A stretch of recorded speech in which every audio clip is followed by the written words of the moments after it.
आज ही Doubtnut app download करें। Doubtnut पर होगा अब आपके सभी मैथ्स, केमिस्ट्री, फिजिक्स और बायोलॉजी डाउट्स का सफाया। बस अपने क्वेश्चन की फोटो खींचो, उसे क्रॉप करो और तुरंत वीडियो सोल्यूशन पाओ। Download now. हेलो फ्रेंड्स, आपको पता है कि एक दिन बाद आपका केमिस्ट्री का पेपर है और इस बार आपका जो केमिस्ट्री का पेपर है या फिर कहें सीबीएसई बोर्ड के जो भी आपके पेपर्स हैं उनमें कुछ चेंजेस आए हैं। आपका क्या आएगा, 1 मार्क के क्वेश्चंस भी आएंगे इस बार, जो कि आपके डिफरेंट टाइप के 1 मार्कर क्वेश्चंस आएंगे, जिसमें आपका एमसीक्यू भी आ रहा है, राइट, आपका असर्शन रीजन भी आ रहा है और एक आपका कॉम्प्रीहेंशन क्वेश्चन भी आ रहा है, जिसमें आपको एक पैसेज दे देंगे और उस पर 4 या 5 क्वेश्चंस होंगे आपके 1 मार्क्स के। जैसे आपने फिजिक्स के पेपर में देखा ही होगा कि जैसा आपका सैंपल पेपर सीबीएसई ने रिलीज किया था, बिल्कुल वैसा ही सेम उसी पैटर्न पे आपका फिजिक्स का पेपर आया है। तो उसी अकॉर्डिंग हम मान रहे हैं कि हमारा केमिस्ट्री का पेपर भी सैंपल पेपर के बेसिस पे ही आना चाहिए।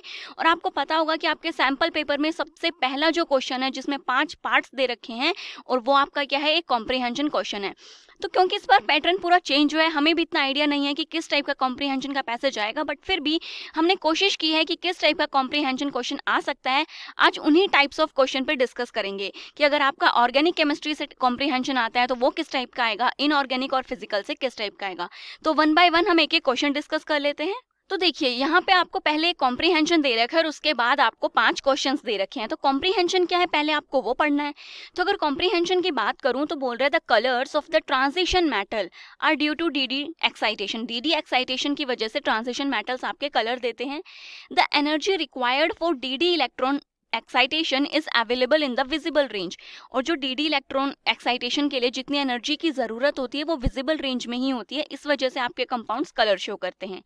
नेक्स्ट कह रहा है कि जो ट्रांजिशन मेटल्स हैं उनकी टेंडेंसी है to absorb certain radiations from visible region and exhibit the complementary colour को एग्जिबिट करते हैं।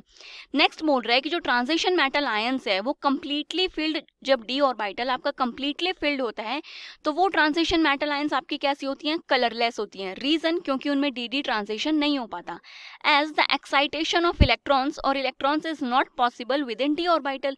अब डी ट्रांजिशन के लिए आपके पास इलेक्ट्रॉन ही पॉसिबल नहीं है, तो इस वजह से इस टाइप के कंपाउंड आपके कलरलेस होते हैं। देन कह रहे हैं कि the transition metal ions which has completely empty D orbitals are also colourless. और जिसमें डी ऑर्बिटल में एक भी इलेक्ट्रॉन नहीं है वो भी क्या होंगी, आपकी कलरलेस होंगी। नेक्स्ट कह रहा है कि जो KMnO4 और K2Cr2O7 है, इनमें कोई भी अनपेयर्ड इलेक्ट्रॉन प्रेजेंट नहीं होता सेंट्रल मेटल पे, बट फिर भी ये दोनों कंपाउंड्स कलर्ड होते हैं और वो भी बहुत डीप कलर होता है। तो इन कंपाउंड्स में जो कलर होता है उसका रीजन क्या है, आपका चार्ज स्पेक्ट्रम उसका रीजन है। फॉर एग्जाम्पल, अगर MnO4 नेगेटिव की बात की जाए, इलेक्ट्रॉन इज, इसमें जो इलेक्ट्रॉन है वो कहाँ से ट्रांसफर होते हैं, ऑक्सीजन जो है वो आपके मेटल को इलेक्ट्रॉन ट्रांसफॉर्म करता है, और जो आपका ऑक्सीजन है वो O2- से O- में चेंज होता है, और मैग्नीज +7 से +6 में चेंज होता है। इस वजह से MnO4 नेगेटिव आपका कलर्ड होता है। ठीक है, तो ये तो पैराग्राफ से हमें कुछ इन्फॉर्मेशन मिली। अब क्वेश्चंस क्या हैं उन पे मूव करते हैं। तो देखिए, पहला क्वेश्चन पूछ रहा है कि which of the following is paramagnetic as well as coloured. कौन सा कंपाउंड आपका पैरामैग्नेटिक भी है और कलर्ड भी है, ये आपको बताना है। तो देखिए, आपको इन जितने भी कंपाउंड्स हैं इनके एटॉमिक नंबर पता होना चाहिए और ये पता होना चाहिए कि अब इनमें कितने इलेक्ट्रॉन्स प्रेजेंट होंगे।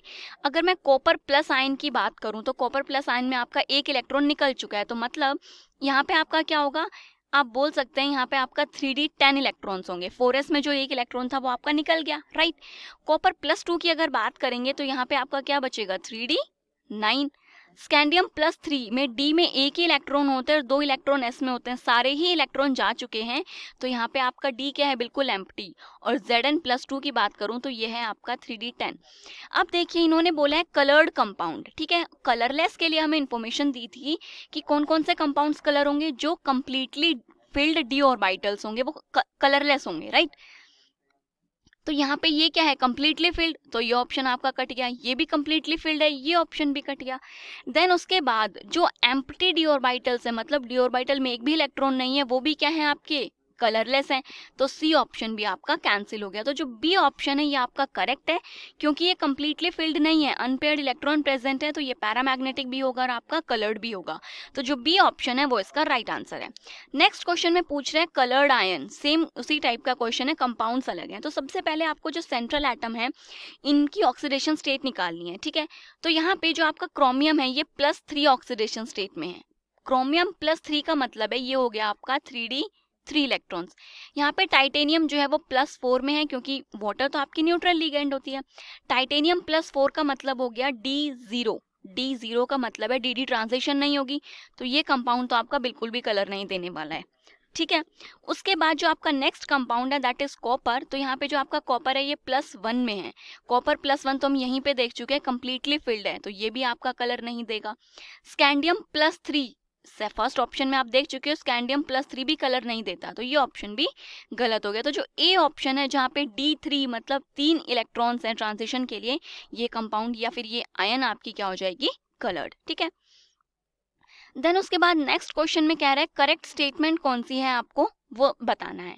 तो कह रहा है कि the colour of transition metal ions arises due to dd transition. तो ये स्टेटमेंट तो करेक्ट है। फर्स्ट ही लाइन में हमने देखा था कि जो ट्रांजिशन मेटल्स हैं वो dd एक्साइटेशन की वजह से कलर शो करते हैं, तो ये स्टेटमेंट हमारी क्या है, करेक्ट। नेक्स्ट पूछ रहे हैं colour of certain oxy salts of transition element is due to charge transfer. ये भी सही है। KMnO4 और K2Cr2O7 जो हैं इनमें कोई भी अनपेयर्ड इलेक्ट्रॉन नहीं होता। इनके कलर का रीजन क्या था, चार्ज ट्रांसफर स्पेक्ट्रम। तो ये स्टेटमेंट भी क्या है आपकी, करेक्ट। तो मतलब ए और बी दोनों ही स्टेटमेंट्स करेक्ट हैं, तो जो सी ऑप्शन है वो यहाँ पे करेक्ट आ जाएगा, that is both statements are correct. उसके बाद नेक्स्ट क्वेश्चन पूछा है कि which of the following compounds is are coloured. कौन से कंपाउंड्स कलर हैं due to charge transfer spectra. Charge transfer spectra से कौन से कंपाउंड्स कलर हैं वो आपको बताना है, और dd ट्रांजिशन से नहीं है। तो देखिए KMnO4 और K2Cr2O7 तो इन्होंने हमें बता ही रखे थे, तो ए और बी ऑप्शन तो है ही करेक्ट, वो तो पैराग्राफ में ही दे रखा है, दिमाग लगाने की जरूरत ही नहीं है यहाँ पे। तो अब दो ऑप्शंस आपके करेक्ट हो गए। सी में अगर मैं बात करूं तो यहाँ पे क्रोमियम आपका +6 में है। क्रोमियम +6 में है मतलब क्रोमियम के जो d ऑर्बिटल है उसमें एक भी इलेक्ट्रॉन नहीं है, तो ये भी अगर कलर्ड होगा तो चार्ज ट्रांसफर स्पेक्ट्रा की वजह से ही। तो यहाँ पे जो आपका डी ऑप्शन है ऑल ऑफ दीज, ये क्या है इसका बिल्कुल करेक्ट आंसर। देखिए पैराग्राफ के कई क्वेश्चंस तो आपको ऐसे होंगे, अगर आपने पैराग्राफ बहुत ध्यान से पढ़ा है तो आप वहीं से आंसर कर सकते हैं, ज्यादा दिमाग लगाने की जरूरत ही नहीं है। नेक्स्ट जो क्वेश्चन है उसमें बोला है K2Cr2O7 जो है ये कलर्ड सॉल्यूशन होता है वाटर में, इसका कलर किसकी वजह से आता है। अरे भाई अभी तो बताया, चार्ज ट्रांसफर स्पेक्ट्रा की वजह से आता है इसका कलर, ठीक है। तो अब ऑप्शंस देख लीजिए, सी ऑप्शन आ रहा है charge transfer from 0 two chromium, ठीक है। तो जो सी ऑप्शन है ये क्या हो जाएगा इसका करेक्ट आंसर। तो देखिए इनऑर्गेनिक में अगर मैं इन शॉर्ट बात करूं तो आपके इसी टाइप के क्वेश्चंस आने की पॉसिबिलिटी है, अगर इनऑर्गेनिक से आपका क्वेश्चन आता है, या फिर पी ब्लॉक में भी अगर क्वेश्चन आएगा तो रिएक्शंस पे क्वेश्चन आ सकता है कि ए ने अगर बी से रिएक्शन की तो सी बन रहा है, तो वो आपका क्या बन रहा है। तो इनऑर्गेनिक में आपकी यही पॉसिबिलिटीज हैं। अब बात कर लेते हैं आपके फिजिकल या फिर ऑर्गेनिक पे किस टाइप के क्वेश्चन आ सकते हैं। तो पहले बात कर लेते हैं ऑर्गेनिक केमिस्ट्री की। तो देखिए इस क्वेश्चन में आपको बहुत सारे कंपाउंड्स दिख रहे होंगे जो हमें दे रखा है कि जो स्टार्टिंग में आपका ए एस्टर है ये रिएक्शन कर रहा है तो आपको बी अल्कोहल मिल रहा है। अब देखिए हम बात सीधा वहां पर आते हैं जहां से हमें कुछ इन्फॉर्मेशन मिल रही है, क्योंकि बाकी सब जगह लिख रहा है ए बी से रिएक्शन कर रहा है, देन सी से कर रहा है, डी से कर रहा है, ई एफ से कर रहा है। बट हमें इस टाइप के क्वेश्चंस में ये देखना होता है कि कहाँ पे प्रोडक्ट का नाम लिखा हुआ है, वहां से हम क्या करेंगे, रिवर्स रिएक्शन जाना शुरू करेंगे। तो यहाँ पे मुझे कुछ दिख रहा है कि यहाँ पे एसीटोन बना है, तो चलिए अब यहाँ से देखते हैं कि क्या बन सकता है। तो इन्होंने बोला कि जो आपका अल्कोहल एफ है या फिर जो आपका कंपाउंड डी है, इन्होंने रिएक्शन की I2 + COH के साथ, और आपको पता है कि ये आपके कौन सी रिएक्शन है, ये तो आपका आइडोफोम टेस्ट है। अब पहले बात कर लें आइडोफोम टेस्ट देते कौन से कंपाउंड है। तो देखिए आइडोफोम के लिए या तो आपका CH3CO ग्रुप मिथाइलेटेड कीटोन होना चाहिए या फिर आपका ये अल्कोहल होना चाहिए। ये दोनों कंपाउंड्स आपका आइडोफोम टेस्ट देते हैं। तो एफ जो कि इन्होंने कहा अल्कोहल, तो वो अल्कोहल आपका कुछ इस टाइप का होगा सेकेंडरी अल्कोहल, और डी कंपाउंड में आपका CH3CO ग्रुप प्रेजेंट होगा। तो बोला जब हमने इसके रिएक्शन की तो यहाँ पे एक तो CHI3 बना। CHI3 बनने का रीजन होता है जो ये CH3 ग्रुप होता है ये यहाँ से चला जाता है और ये क्या बनाता है आपका CHI3। बाकी का जो ये ग्रुप बनता है ये क्या बनाता है आपका एसिड की फॉर्मेशन करता है। तो बट पॉइंट इज हमें ये नहीं पता कि यहाँ पे आपका तो दूसरा ग्रुप प्रेजेंट क्या है, राइट। तो देखिए बोला कि जो जी कंपाउंड बना वो कैल्शियम सोल्ट बना है आपका एसिड का, उसको हीट करने पे आपको क्या मिल रहा है, एसीटोन। एसीटोन के स्ट्रक्चर की मैं बात करूं तो ये होता है आपका CH3CO CH3। अब एसीटोन किससे मिल सकता है, कैल्शियम जब रिएक्शन करता है तो क्या करता है, जो आपके एसिड्स उनका कैल्शियम सोल्ट बनाते हैं। मान लीजिए ये आपका कैल्शियम है, अगर इसने एसीटोन का ही मैं बात कर रही हूँ इस टाइप से अपना कंपाउंड बना लिया, ठीक है, तो यहाँ से क्या होगा, आपका CaCO3 जो है वो निकल जाएगा। तो ये हो गया आपका CaCO3। निकलने के बाद क्या बन रहा है आपका एसीटोन। मतलब कि जी जो कि आपका क्या था, एक एसिड था, वो क्या था, ये वाला एसिड। मतलब कि CH3COO नेगेटिव, ये क्या है आपका, जी है। तो ये जो जी हमें पता चल गया, बट हमें बात करनी है अब डी और एफ की क्या होंगे। तो देखिए CH3 जो कंपाउंड है ये तो पहले से प्रेजेंट है, जो कि आपका CHI3 बना रहा है। तो मतलब ये CO तो यहाँ से आ रहा है, यहाँ पे क्या प्रेजेंट है, सिर्फ सिंगल एक कार्बन प्रेजेंट है। तो जो आपका डी कंपाउंड है वो तो हो जाएगा CH3C double bond O, CH3 acetone है डी। और जो आपका नेक्स्ट अल्कोहल है ये क्या हो जाएगा आपका अल्कोहल, F कंपाउंड। ठीक है, तो हमें ये 3 कंपाउंड सभी पता चल चुके हैं। अब बात करते हैं आगे की। देन बोल रहा है कि जो ये आपका F अल्कोहल कंपाउंड है, आपने इसकी ऑक्सीडेशन की PCC के साथ, तो आपका नेक्स्ट कंपाउंड बना, जो कि क्या है आपका कंपाउंड नंबर डी। तो वो कैसे बनेगा, सिंपल है, आपने इसकी ऑक्सीडेशन की तो ये किस में कन्वर्ट हो जाएगा, एसीटोन बना लेगा ना यहाँ पे। तो अब हम इसकी क्या बना देते हैं, एसीटोन बना देंगे। तो एसीटोन बनाने पे डी कंपाउंड बन रहा है, जो कि आपके पास ऑलरेडी प्रेजेंट है। तो डी हमें पता है। कह रहा है कि जो डी कंपाउंड है वो सी की ओजोनोलिसिस करने पे बन रहा है। तो मतलब कि सी क्या होगा, आपको पता है कि डी के जो 2 मॉलिक्यूल्स हैं उनको आप क्या कर दीजिए, इस टाइप से देखिए, ये क्या है आपका C double bond O CH3। जब भी कभी ओजोनोलिसिस की रिवर्स रिएक्शन करनी हो तो जो प्रोडक्ट्स हैं उनको इस टाइप से लिखिए, ये ऑक्सीजन को हटाइए और इन दोनों कार्बन को क्या कीजिए, डबल बॉन्ड से अटैच कर दीजिए। ठीक है, तो ये क्या हो जाएगा आपका सी कंपाउंड। तो देखिए हमें सी कंपाउंड भी पता चल चुका है। उसके बाद सी के बाद बी की बात की, तो मतलब ये एल्कीन तो आपके सिमेट्रिकल है। ठीक है, अल्कोहल था जिसको हीट किया, वाटर निकला, तो सी कंपाउंड बना। तो यहाँ से आपका जो अल्कोहल है वो कुछ इस टाइप से बन जाएगा। किसी भी कार्बन पे एक OH ग्रुप को क्या करना है, आपको लगा देना है। ठीक है, तो ये बन गया आपका कंपाउंड बी। अब मूव करेंगे हम सबसे पहला जो ए कंपाउंड है आपका एस्टर, उस पे कि आपका जो एस्टर है वो क्या है। ठीक है, तो देखिए क्योंकि यहाँ पे हमें पता है C7H14 है और एस्टर में आपका C double bond O group present है। देन जब MgBr के साथ आप रिएक्शन कराते हैं तो एक आपका R ग्रुप यहाँ पर होता है और एक R डैश यहाँ पे होता है। तो सबसे पहले मिथाइल ने जब रिएक्शन की होगी ग्रिग्नार्ड रिएजेंट ने, तो वो इस पे अटैक करेगा और ये जो ग्रुप है ये आपका निकल गया। तो एक मिथाइल ग्रुप आपका अटैच हुआ CO पर जा करके। ठीक है, देन दोबारा CO बन गया, फिर एक बार और Me ग्रुप ने अटैक किया। तो इन शॉर्ट आपको यहाँ से ये पता चल गया कि C डबल बॉन्ड O जो है इसके साथ आपके 2 मिथाइल ग्रुप्स अटैच्ड हैं। ये बात तो आपको पता चल गई ना कि जो CO ग्रुप है उसके साथ आपके 2 मिथाइल ग्रुप्स अटैच्ड हैं। देन एक और इन्फॉर्मेशन हमें क्या पता चल रही है, और देखिए वो जब रिएक्शन हुई तो उसके बाद आपका ये अल्कोहल बना। तो मतलब ये जो 2 मिथाइल ग्रुप्स हैं ये वो हैं जो ग्रिग्नार्ड रिएजेंट से ने अटैक किया। उसके बाद ये जो ग्रुप है ये आपका ये वाला R ग्रुप होगा, राइट। तो मतलब एस्टर में आपका ये ग्रुप प्रेजेंट है CH3C CH3 और यहाँ पे क्या है C डबल बॉन्ड O। तो आपको ये ग्रुप ढूंढना है। तो देखिए अगर आप फर्स्ट ये ऑप्शन देखेंगे CH3C देन ये CO ग्रुप, तो मतलब जो ए ऑप्शन है ये आपका बिल्कुल करेक्ट है, यही क्या है आपका एस्टर है। तो यहाँ पे जो फर्स्ट क्वेश्चन था वो हमने क्या कर लिया है, कंप्लीट कर लिया है।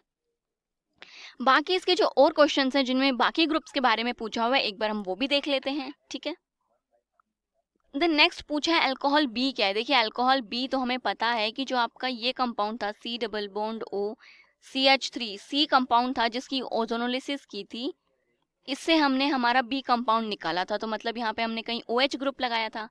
तो देखिए अगर आप बी ऑप्शन को देखेंगे तो ये हमारे आंसर से मैच कर रहे हैं। देन उसके बाद पूछा कि जो आपका नेक्स्ट F कंपाउंड है अल्कोहल F, ये क्या था। तो देखिए जो आपका अल्कोहल F था वो कौन सा था, जहाँ से आपने जो कैल्शियम का सॉल्ट बनाया था वो वाला आपका F कंपाउंड था। तो यहाँ पे अगर मैं F कंपाउंड की बात करूंगी तो जो आपका ए ऑप्शन है ये इसका करेक्ट है, क्योंकि यही है जो आपका आयोडोफॉर्म टेस्ट पॉजिटिव दे सकता है। ठीक है, देन उसके बाद बात की आपके एसिड ई की, कि जो आपका एसिड है ई वो क्या है। तो देखिए अगर मैं सबसे पहले यहाँ पे एस्टर की स्ट्रक्चर की बात कर लूँ एक बार, कि आपका जो एस्टर है उसकी स्ट्रक्चर क्या थी, तो ये था आपका C double bond O, right, इस टाइप से। देन ये क्या था, यहाँ पे आपका ऑक्सीजन था। तो जब, और यहाँ पे आपके क्या प्रेजेंट थे CH3 and then CH3, right.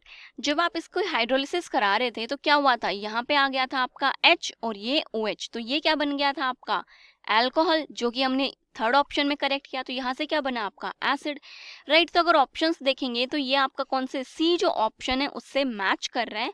Then last जो पूछा है हमसे कंपाउंड डी, जो कि हमें पता है क्या था, हमारा एसीटोन था, तो जो ए ऑप्शन है वो क्या हो जाएगा इसका राइट आंसर। देखिए पूरा क्वेश्चन मैंने आपको सोल्व करा दिया था, जस्ट मैं यहाँ पे क्या कर रही हूँ, इसके जो आंसर्स हैं वही तो मैंने मार्क किए हैं, राइट।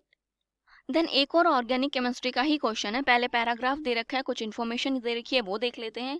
पैराग्राफ में बोल रहे हैं कि 5 isomeric para substituted aromatic compounds हैं ए टू ई, सभी का मॉलिक्यूलर फॉर्मूला आपका सेम है, उनको आइडेंटिफाई करना है। आइडेंटिफाई के लिए हमें कुछ ऑब्जर्वेशंस दे रखी हैं उन कंपाउंड्स पे, वो देख लेते हैं। पहले कह रहे हैं कि जो ए और दोनों बी जो कंपाउंड है वो क्या दे रहे हैं, सिल्वर मिरर टेस्ट दे रहे हैं टॉलेंस रिएजेंट के साथ, ठीक है।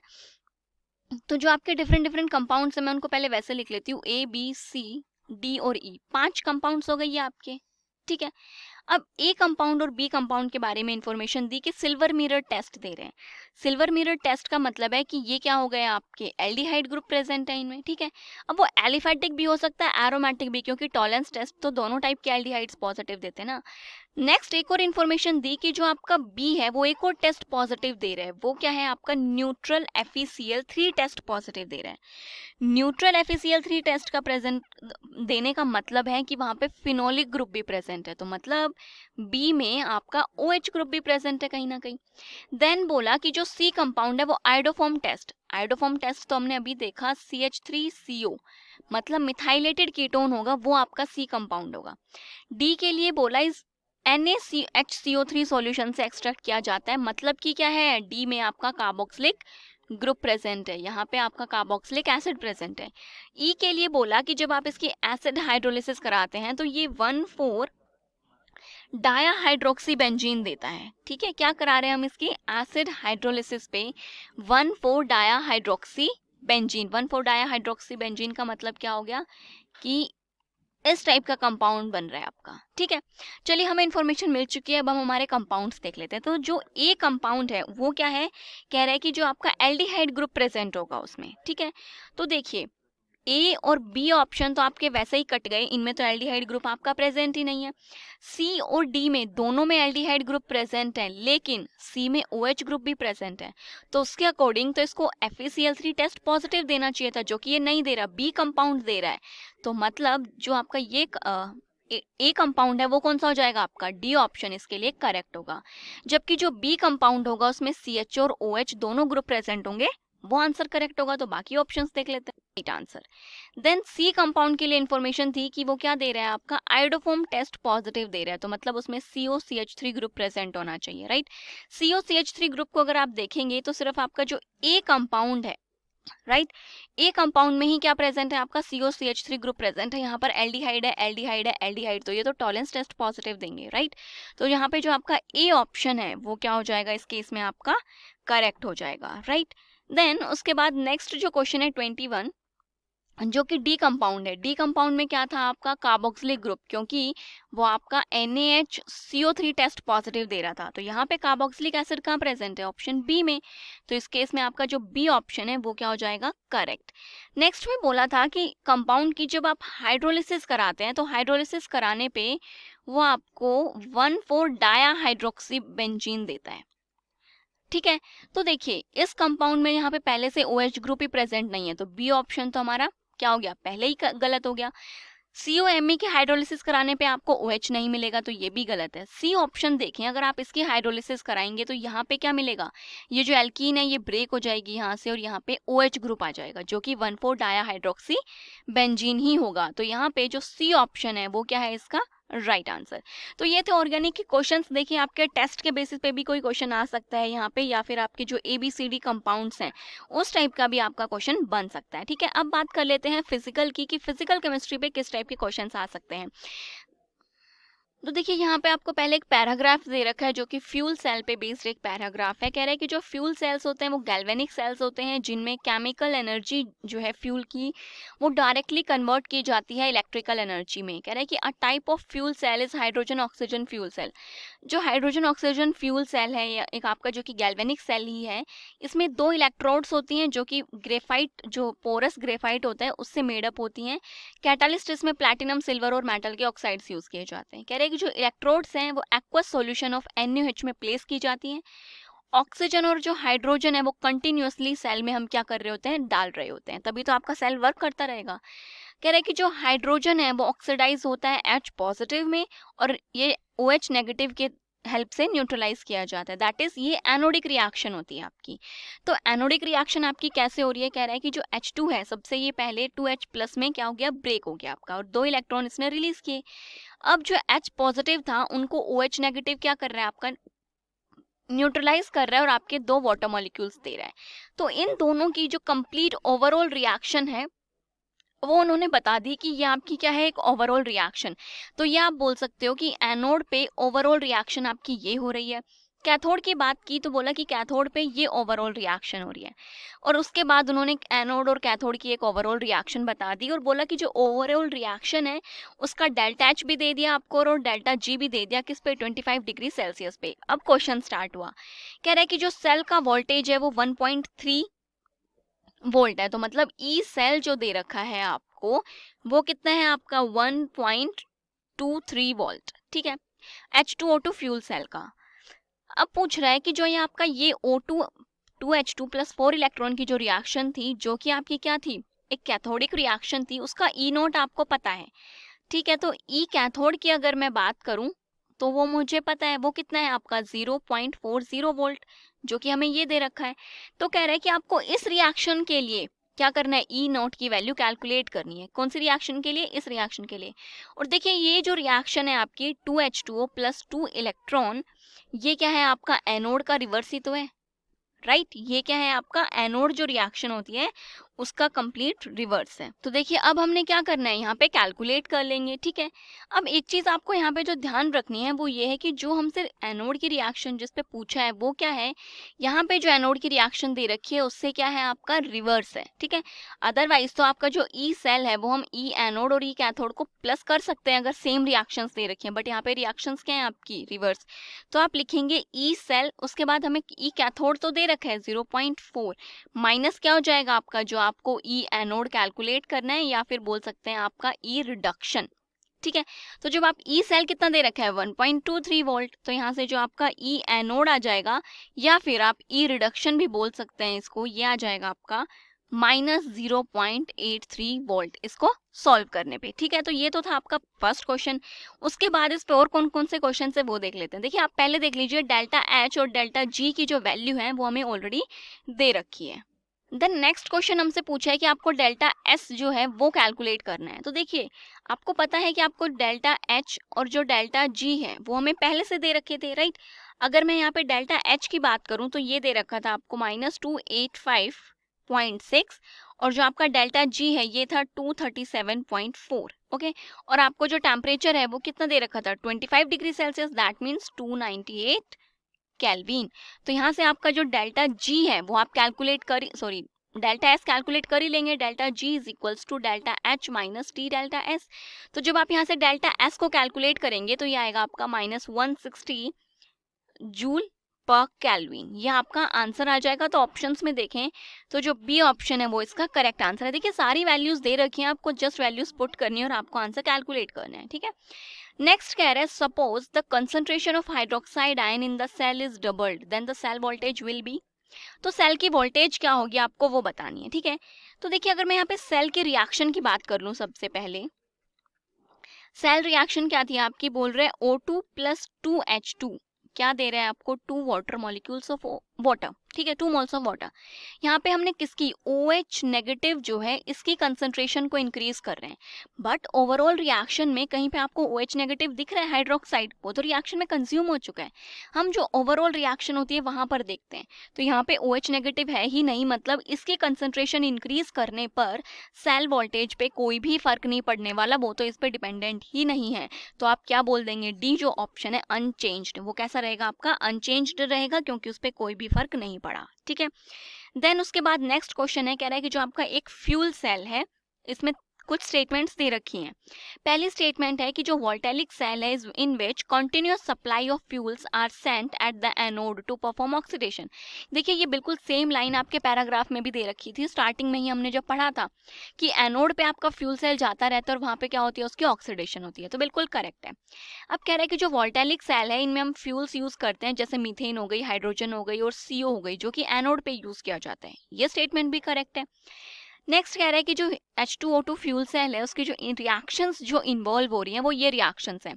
तो ये रिएक्शंस भी हमने देखी थी कि एनोड और कैथोड पे यही रिएक्शंस परफॉर्म हो रही थी, जो कि हमें कॉम्प्रिहेंशन पैसेज में रिएक्शंस भी दे रखे हैं, तो ये भी बिल्कुल करेक्ट है। एंड देन बोला कि H2O2 जो है इसकी फ्यूल एफिशिएंसी 70 to 75% होती है, ये भी बिल्कुल करेक्ट है। देखिए आपको पता है कि जितने भी सेल्स हैं सारे के सारे जो हैं वो हमारे 100% एफिशिएंसी तो किसी की भी नहीं होती, बट इसकी एफिशिएंसी 70 to 75% होती है, तो मतलब चारों ही स्टेटमेंट्स क्या हैं आपकी, करेक्ट हैं। तो इस केस में जो आपका C ऑप्शन है वो क्या हो जाएगा, यहाँ पे बिल्कुल करेक्ट हो जाएगा। ठीक है, तो इस टाइप के जो क्वेश्चंस हैं वो आपके बन सकते हैं। एक और क्वेश्चन है फिजिकल केमिस्ट्री का, वो भी हम देख लेते हैं, वो कैसा क्वेश्चन है आपका। तो ये क्वेश्चन जो है ये आपका अर्हीनियस इक्वेशन पे बेस्ड क्वेश्चन है। देखिए क्या बोल रहा है, कह रहा है कि जो रेट कांस्टेंट है for the decomposition of a certain reaction is described by the equation, इस इक्वेशन से डिस्क्राइब कर रहे हैं। तो देखिए जो आपकी अर्हीनियस इक्वेशन होती है वो क्या होती है, वो होता है आपका log K is equals to log A minus EA activation energy upon 2.303 RT, right. अब ये इक्वेशन हमें दे रखी है, इन दोनों इक्वेशंस को अगर आप कंपेयर करें तो जो ये 14 है ये क्या हो जाएगा आपका, log A क्या हो जाएगा आपका 14, और ये वाली जो पूरी टर्म है राइट, EA अपॉन 2.303 RT ये इसके इक्वल हो जाएगी। तो यहाँ से आप लिख सकते हो EA 2.303 RT that one's equals to 1.25 into 10 to power 4 upon T, right. ये हमने यहाँ से एनालाइज कर लिया। अब क्वेश्चंस क्या है, कह रहे हैं कि प्री एक्सपोनेंशियल फैक्टर क्या होगा इस रिएक्शन के लिए, और प्री एक्सपोनेंशियल फैक्टर तो आपका क्या होता है, A ही तो होता है ना, राइट। तो यहाँ से आपका log A क्या आ रहा है, 14 आ रहा है, तो एंटी लॉग लेंगे तो A कितना आ जाएगा 10 to power 14। ऑप्शंस में देखिए तो देखिए जो आपका B ऑप्शन है वो बिल्कुल करेक्ट है। यहाँ पे ध्यान रखने वाली चीज़ है, बहुत सारे बच्चे इसको सिंपल 14 लिखाएंगे, बट आपका एक्सपोनेंशियल फैक्टर A होता है, log A नहीं होता, तो आपको इसका क्या करना पड़ेगा, एंटी लॉग, जो कि 10 की पावर में चला जाएगा। तो ये चीज़ आपको यहाँ पे याद रखनी थी, ठीक है। नेक्स्ट में बोला कि आपको एक्टिवेशन एनर्जी कैलकुलेट करनी है। तो देखिए एक्टिवेशन एनर्जी कैलकुलेट करने के लिए यहाँ पे कुछ बचा ही नहीं, टेम्परेचर से टेम्परेचर कैंसिल हो जाएगा, इस टर्म को किससे मल्टीप्लाई कर देंगे, 2 into 10 to power 4 into 2.303 into 8.314, इस कंप्लीट को जब कैलकुलेट कर लेंगे तो ये आ जाएगा आपका 57.6 किलो कैलोरी। ठीक है, ऑप्शंस में देखेंगे तो जो आपका ए ऑप्शन है वो क्या है इसका राइट आंसर। नेक्स्ट क्वेश्चन है, कह रहा है कि वो कौन सा टेम्परेचर है जहां पे जो आपका रेट कांस्टेंट है वो प्री एक्सपोनेंशियल फैक्टर के इक्वल हो जाए, मतलब कि log K और log A इक्वल हो जाए। वो किस केस में होंगे, जब ये टर्म क्या हो जाएगी आपकी बिल्कुल जीरो हो जाएगी, तभी तो इक्वल होंगे।